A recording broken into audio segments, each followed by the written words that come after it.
si à l'occasion de cette guerre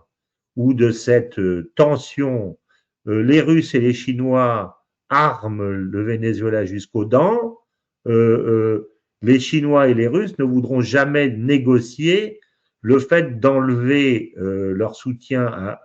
au Venezuela, d'abord parce qu'ils n'ont pas envie que le Venezuela tombe entre les mains des Américains, et aussi et surtout parce que d'un autre côté, les missiles en Europe sont pointés vers la Russie depuis très longtemps.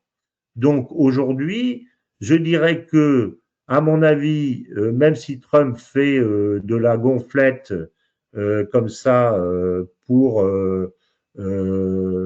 comment dire, se donner une image, à mon avis, vis-à-vis de ses lobbies internes, puisqu'il ne peut pas leur donner de victoire ni en Ukraine, ni à mon avis à Gaza non plus, puisque ce qui est en train de se passer à Gaza, comme je le pensais, c'est une résurgence politique, militaire, administrative du Hamas et de ses alliés,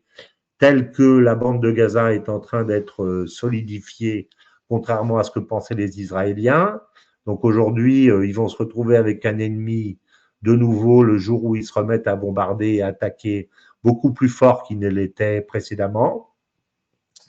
Donc, Trump ne peut pas donner de victoire à ses alliés de l'intérieur et à ses ultras. Donc, il a inventé, je dirais, un conflit vénézuélien qui est en fait un faux conflit, du